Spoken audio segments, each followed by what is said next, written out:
दोस्तों पता है क्या, हम सबकी लाइफ में एक ना एक ऐसा मोमेंट होता है, ऐसा इंसिडेंट होता है जो आपका पूरी लाइफ का पर्सपेक्टिव या फिर एक चीज को लेके आपका पर्सपेक्टिव बदल देता है हमेशा हमेशा के लिए। अब चाहे वो आपका पहला ब्रेकअप ही क्यों ना हो, या आपकी पहली स्कूटी ही क्यों ना हो, या फिर आपकी पहली ईवी कार ही क्यों ना हो। नमस्ते, मेरा नाम है दिवांशु, आप देख रहे हैं टॉर्क भाई। और मैं जिस गाड़ी की आज बात करने जा रहा हूँ, इसने मेरा पूरा पर्सपेक्टिव ही चेंज कर दिया बहुत सारी चीज़ों को लेके। क्योंकि मैं एक ऐसा इंसान हूँ जिसको आइस कार्स ही पसंद है। आइस मतलब पेट्रोल डीजल फ्यूल वाली गाड़ियां, इंटरनल कंबशन इंजन जिसको आइस हम कहते हैं, उन गाड़ियों से एक ईवी पे स्विच करा। और मेरा जो एक्सपीरियंस रहा है अभी तक, तो आई एम नॉट रिग्रेटिंग इट। और बहुत कहते हैं ना कि भाई नई नवेली दुल्हन परेशान नहीं करती, क्या पता आगे देखी जाएगी। पर फिलहाल जो मेरा 2 महीने का एक्सपीरियंस है BE6 पैक 3 सिलेक्ट के साथ, काफ़ी ही अमेजिंग रहा है। छुट-पुट दिक्कतें आई हैं बट रिजॉल्व भी हो गई हैं। तो चलिए, क्या है BE6, क्या इस गाड़ी में कमियां हैं, क्या इस गाड़ी में खूबियां हैं, वो सब जानते हैं इस वीडियो में।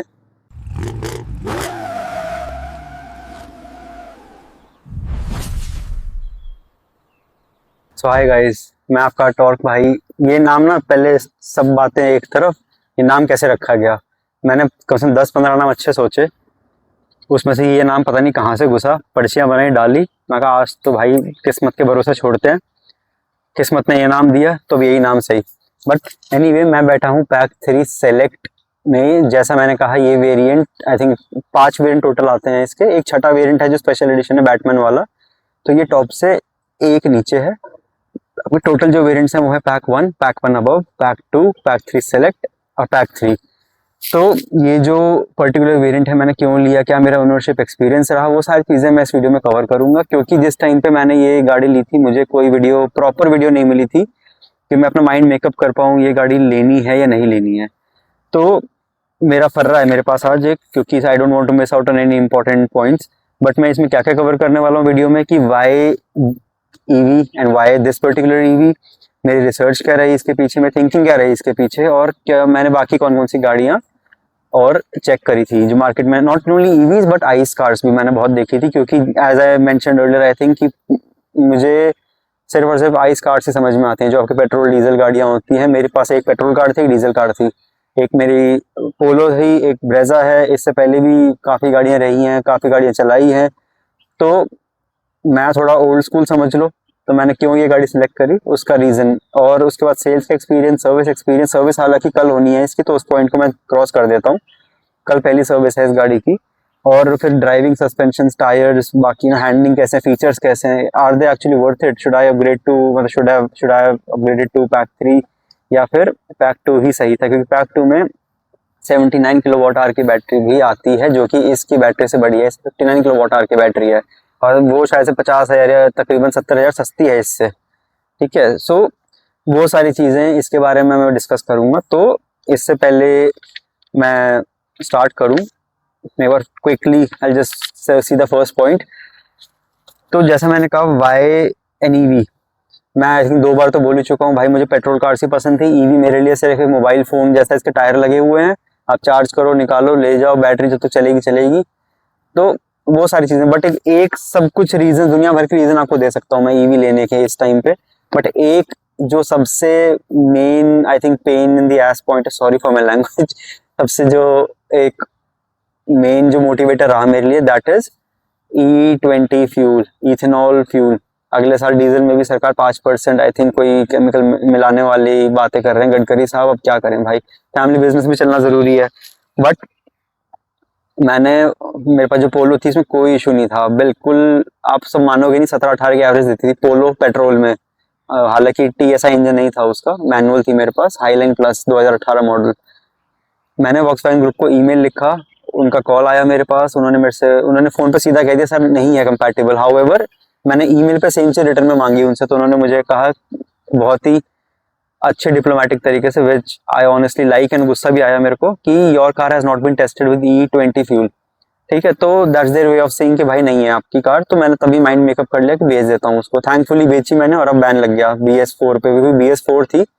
पोलो BS6 में आई थिंक आई ही नहीं थी शायद से कभी, मे बी आई भी लास्ट वाली outgoing model, I am not too sure. But यही एक मेन रीजन रहा। फिर रनिंग कॉस्ट है, सर्विस कॉस्ट, जो भी सर्विस कॉस्ट अपफ्रंट तो आप एडिशनल पे करते हो, ऑब्वियसली बात है, बट जो एक्चुअल में लॉन्ग टर्म में depending on how much you drive, उसके हिसाब से एक ईवी लेना मेरे लिए बेटर ऑप्शन रहा था, क्योंकि तकरीबन इसी रेंज में बाकी आइस कार्स भी देख रहा था। ठीक है, सो मेरी जो रिसर्च जो गाड़ियों पे मैंने करी, मेरे ऑप्शंस थे स्कोडा की, यू नो स्कोडा की अभी से कौन सी है यार, काइलैक आई है, नहीं 8-10 लाख की स्टार्ट हुई थी, 15 लाख तक शायद जाती है ऑन रोड वो। आपकी Kushaq is one of my favourite car, Slavia देखी, वर्टस देखी, और बाकी फिर जब ईवीज में बात करते हैं तो नेक्सॉन ईवी, विंडसर, इसका XEV9, और जिस टाइम पे मैं ये लेने जा रहा था उस टाइम हैरियर ईवी भी देखी थी, और हैरियर मुझे बहुत ज़्यादा पसंद है दिखने में। सर्विस के अलग ही इश्यूज हैं टाटा के। अब मुझे ये लगता है टाटा महिंद्रा का एक ना, क्या कहूँ मैं, मतलब एक सिंपल बात समझो, अब मारुति की वैगनर आनी है ईवी, मैं पहली जॉब से करते करते मेरे को कितने साल हो गए तब से सुन रहा हूँ ईवी आनी है, मुझे दिखी भी है बहुत बार रोड पे टेस्टिंग पे। ई विटारा आनी है, ब्रेजा की, आपकी जो ग्रैंड विटारा की ई विटारा आनी है, उसकी टेस्टिंग कब से हो रही है? इंटरनेशनल मार्केट्स में टेस्टिंग हुई है, यहाँ टेस्टिंग हुई है, पर लॉन्च अभी तक प्रॉपर वैसे नहीं हुई कि आप अभी जाके खरीद नहीं सकते, मार्केट में नहीं आपको दिखेगी ओनर्स के पास। तो ये होता है एक प्रॉपर थॉरो रिसर्च R&D करने के बाद गाड़ी को मार्केट में लॉन्च करना, सो दैट कंप्लेंट्स ना आए। अब जो टाटा और महिंद्रा करते हैं वो है, भाई ये हो रही गाड़ी, ले जाओ कस्टमर को। कस्टमर जब थोड़ा वो पीटेंगे जाके सर्विस सेंटर पे, थोड़े ट्वीट करेंगे, थोड़े सोशल मीडिया पे बातें फैलेंगी, उसके बाद ही कहते हैं अच्छा ये इशू है, चलो रिजॉल्व करते हैं। तो महिंद्रा और टाटा के लिए उनकी टेस्टिंग मार्केट हम लोग ही हैं। However that being said, Mahindra को एक चीज मैं अच्छी जरूर बोलूंगा, इन्होंने जितने क्विकली मेरे इश्यूज रिजॉल्व करे हैं, इश्यूज आए हैं पर इतने मेजर इश्यूज नहीं आए जो कि डील ब्रेकर हो। मेरे लिए अब भी गाड़ी बहुत अच्छी है, पहले भी अच्छी थी, हालांकि 2-3 महीने ही हुए हैं, 2 महीने सॉरी, और आई एम, जो अभी तक एक्सपीरियंस जैसा चल रहा है, होप महिंद्रा कंटिन्यूज दिस, तो आगे भी अच्छा ही रहेगा। बजट जैसे अब मैंने जितनी गाड़ियों के नाम लिए वो सबके सब 17 से, मतलब जो टॉप एंड मॉडल आप देखते हैं तो 17 से लेके 22-23 लाख तक जाती है गाड़ियां वो। तो अगर मैं 20 लाख किसी वर्टस के लिए, जैसा आई वाज रेडी टू पे 21-22 की पड़ रही थी ऑन रोड, बट अब बहुत सॉरी, बहुत सिंपल चीज समझो भाई, अगर आप अफोर्ड कर सकते हो अच्छे से चीजें, if you have no money issues, go with ICE cars, क्योंकि मेंटेनेंस आपकी E20 के साथ बढ़ेगी ही बढ़ेगी, कोई कुछ कहता रहे आपको वो बढ़नी है, सरकार कितनी पैसों दे दे इन्फ्लुएंसर्स को, कोई कुछ करता रहे, उसमें आप कुछ नहीं कर सकते जब तक कोई एक स्टैंडर्ड नहीं मेंटेन होता कि हमें इतना फ्यूल, जैसे E30 की बात कर रहे हैं, 27 की, तो E30 पे लेके जाने की बात कर रहे हैं। E30 अगर हो कि E30 पे हम लेके जाएंगे और वही रहेगा आगे कुछ सालों तक, 10-15 साल तक, और फिर उसके हिसाब से गाड़ियां मार्केट में, तो आपका फायदा है लेने का, नहीं तो, और उसमें भी रनिंग आपकी रहती है, एवरेज ड्रॉप होती है, बहुत इश्यूज आते हैं। मेरी पोलो की 17-18 से एवरेज 12-13 पे आ गई थी, अब मानने को रेडी है नहीं कोई, क्या करें। तो एक होता है फ्यूल का सरदर्दी खत्म। अब मैं एक चीज और समझो, मान लो अगर मेरी for example EMI, just example, अगर 20 से 25 हजार EMI मेरी बनती है और रनिंग मेरी है कार की, मैंने ये 10 दिन में शायद 1000-1200 किलोमीटर चला दी थी, है तो मैं 20-25 हजार EMI भरूं, प्लस 15 से 20 या 25 हजार इवन फ्यूल कॉस्ट पे भरूं, depending on which car I opt for, क्या माइलेज है उसकी, E20 से माइलेज ड्रॉप हुई ही हुई है। अब इस गाड़ी में वाटर एटलीस्ट थोड़ा पीस ऑफ माइंड जो मुझे मिला है वो है कि भाई आपका फ्यूल कॉस्ट नहीं है, आपकी सर्विसिंग 20,000 किलोमीटर तक फ्री है, आपकी वारंटी अच्छी दी है बैटरी में, हालांकि कुछ टर्म्स एंड कंडीशंस हैं उसमें, वो कभी किसी और वीडियो में हम डिस्कस करूंगा, बट ओवरऑल अपफ्रंट मैं 3-4 लाख एक्स्ट्रा देके कोई ऐसी कार लिया जिसमें मेरा एकदम से ही बाकी कॉस्ट ऑलमोस्ट जीरो हो चुकी है। So that is a very very very big, I would say, advantage. तो that was just the thinking and the reasoning behind me buying this, and plus obviously जो लुक्स हैं इस गाड़ी के, आप मानोगे नहीं, शायद मैं 10th टेक होगा ये, कभी कोई भाई क्या है, कौन सी गाड़ी है ये, नंबर प्लेट अभी तो खैर सॉरी जुगाड़ू तरीके से मैंने छिपा रखी है, क्योंकि मेरा फ्रेंड का चैनल है ईवी का, उसको लोग नंबर प्लेट देख के ढूंढ के मैसेज भेजते हैं। बट एनीवे, 1 मिनट पॉज करूंगा वीडियो में, फिर वापस आता हूँ। तो गाइज मैंने वीडियो इसलिए पॉज करी थी, आपने शायद एंड में देखा होगा उस साइड से कोई बच्चा कूदता हुआ आ रहा था, उस बच्चे ने मेरे नाक में दम कर रखा है, उसको फ्रूटी दे दी, क्या क्या दे दी है, थोड़ी थोड़ी देर में आ जाता है वो। उसको मैंने कहा था तेरे गाड़ी में घुमाऊंगा, तेरा देखेंगे, तेरे को मजा आता ही नहीं आता, पर थोड़ा शरीफ है, क्या छोटे बच्चे हैं यार, अच्छा लगता है बच्चों से बात करना।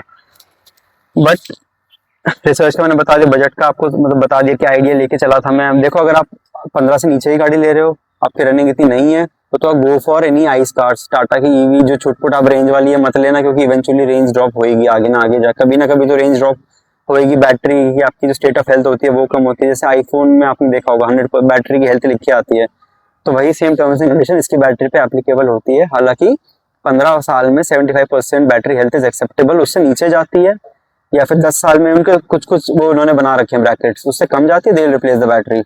उसके अलावा मोटर की 8 साल की वारंटी है, आपकी अनलिमिटेड किलोमीटर की वारंटी है for the first owner. So I think that's a pretty good deal. Build quality is pretty good, expected नहीं थी मेरे को कि महिंद्रा तो इतनी मेहनत करे गाड़ी पे, क्योंकि इससे पहले फ्रेंड की मैंने XUV 700 चलाई थी, उसकी गाड़ी में वेंटिलेटेड सीट्स हैं, उसका सॉफ्टवेयर से वेंटिलेटेड सीट्स का ऑप्शन ही उड़ गया वो, तो कह रहा भाई मैंने आज तक चलाई नहीं, सीट्स पता ही नहीं हवा मारती भी नहीं मारती।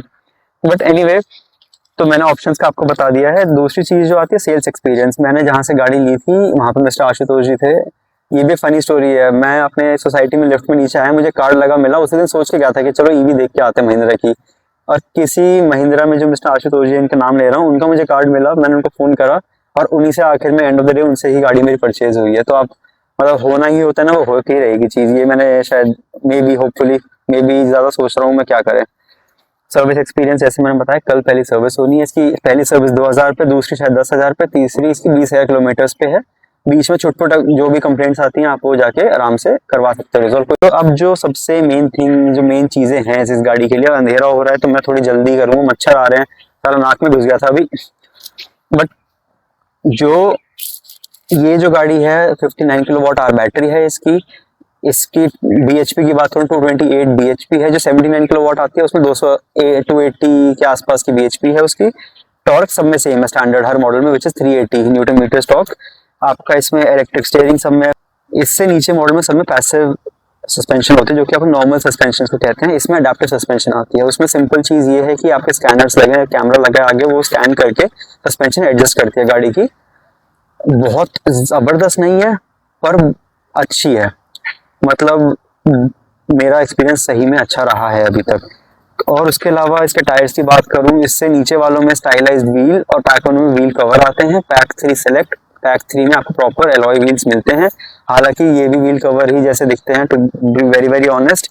उसका टायर रेटिंग 245, 55 एंड R19 जो कि 19 इंच के एलॉयज आते हैं, ये सेम है दोनों में। अब उसके बाद जो बात करते हैं ड्राइवेबिलिटी जो रहती है, ड्राइविंग एक्सपीरियंस कैसा है इस गाड़ी का। It is absolutely mind blowing, amazing experience है। That too coming from an ex owner of a German car. Germans know how to make cars, उसमें प्रेसिजन लेवल इतना अच्छा होता है। पोलो के बारे में अलग वीडियो बना सकता हूँ, 2 घंटे में बक बक करता रहूंगा, इतनी पसंद है मेरे को गाड़ी आज तक। पर महिंद्रा ने सरप्राइज कर दिया मुझे, इतनी अमेजिंग हैंडलिंग है इस कार की, I was not expecting it. ठीक है, सस्पेंशन मैंने बताया आपको, अडैप्टिव सस्पेंशन है, वेरी गुड। ठीक है, 10 आउट ऑफ 10 नहीं बोलूंगा बट एटलीस्ट 7 आउट ऑफ 10 तो है ही। और आप देखी होगी वीडियो, देखी होगी ग्लास रख के चलाते हैं, ग्लास नहीं गिरते, इतना नहीं होगा। अच्छा आई एम श्योर मैं लेके जाऊंगा, ये गिर जाएंगे ग्लासेस, थोड़ा ज्यादा दिखा रखा है, मे बी कंट्रोल्ड सिचुएशन में था इसलिए उनका रहा होगा, बट होपफुली अपडेट के साथ थोड़ा ठीक हो जाए ये चीज। टायर जो इसके हैं दिखने में स्टार्टिंग से ही टायर ऐसे लगते हैं यूज टायरों पे। इको ड्राइव है, लेस रेजिस्टेंस चाहिए आपको, क्योंकि रोलिंग उसमें रेजिस्टेंस बोलते हैं, जिससे आपकी रेंज बढ़ सके। अब उसमें कुछ कर तो सकता नहीं, महंगे टायर आते हैं, ये मुझे शायद बात नहीं पता थी पहले, बट स्टैंडर्ड से ये ऑलमोस्ट डबल कॉस्ट है। जैसे मेरे योकोहामा के टायर्स लगाए थे मैंने, आई थिंक 8,000 का एक टायर था, लास्ट ईयर लगवाया था मैंने पोलो में। इसका शायद 15 से ही स्टार्टिंग है भाई, तो कहीं कहीं पे फटके खाए हैं मैंने, ऐसी बात नहीं है। हैंडलिंग बहुत अच्छी है, कॉर्नरिंग में कभी कोई मुझे इशू नहीं आया। जैसे चिपक के जिसको कहते हैं, मैंने आपने अगर कोई आप में से दिल्ली NCR में रहता हो, आपने द्वारका एक्सप्रेस नया देखा हो जो मानेसर के पास पड़ता है, इतना इजी 80-100 पे मैंने इतने मस्त आराम से घुमाई है गाड़ी, कोई इशू नहीं आता है। फीचर्स भर भर के फीचर्स दिए हैं, इतने फीचर्स हैं जो शायद यूज ही नहीं होंगे ऑनेस्टली। बहुत यूजलेस फीचर्स भी हैं कोई कोई, जैसे अब भाई अमेजोन है, मतलब ड्राइव करते हुए मैं क्या करूँ अमेजोन फोन में, इतनी fast for me on the phone ना, तो फालतू फीचर्स हैं, इंस्टाग्राम चला लो, स्क्रॉल कर लो, वर नॉट रिक्वायर्ड। इतना टाइम अगर महिंद्रा अपने फीचर्स बाकी चीजों पे फोकस करती तो it would have been better. मैं यही रिक्वेस्ट करूंगा महिंद्रा से, भाई अपना अगला अपडेट में फालतू चीजें हटा दो, काम की चीजें जो है उनको रखो और थोड़ा उसको बेटर करो। इसको मेंटेनेंस की बात करूं मैं, जैसे मैंने बताया 20,000 तक तो फ्री ही ऑलमोस्ट, छुटपुट शायद जो खर्चा आएगा वो मैं अपडेट कर दूंगा आपको अगली वीडियो में। बट वैसे अगर क्लीनिंग की बात करूँ, सफाई की, it's very difficult to maintain. छुटपुट चीजें अगर शायद यहाँ पे आप देख पा रहे हो डिजाइन इसका इस टाइप से, पानी कहीं ना कहीं फंसा ही रहता है, यहाँ सारे पानी फंसा रहता है, इसमें आगे जो डिजाइन है वहाँ पानी का इशू रहता है। तो मैंने हालांकि पीपीएफ इस पर करवा ली है, पीपीएफ जिससे करवाई है मैं उनका कॉन्टैक्ट नंबर प्रोवाइड कर दूंगा। आई थिंक 45,000 के आसपास मुझे 10 साल की वारंटी में मिली है, एंड काफी अच्छा उन्होंने काम करा है, so I am very impressed with that as well. तो ये एक ओवरऑल मेरा इनिशियल ओनरशिप एक्सपीरियंस था। बाकी चीजें जो मैं इंफोटेनमेंट सिस्टम है उसकी अलग से वीडियो अपलोड करूंगा, एक एक चीज आपको खोल के दिखाऊंगा, एक्सटीरियर में क्या फर्क है पैक 2 पैक 3 में, पैक 3 सेलेक्ट में, सॉरी, वो सब की मैं एक सेपरेट वीडियो बनाऊंगा। So thank you, please like and share and subscribe. जो भी बोलते हैं भाई, आदत नहीं हुई बोलने की अभी, but see you in the next video guys.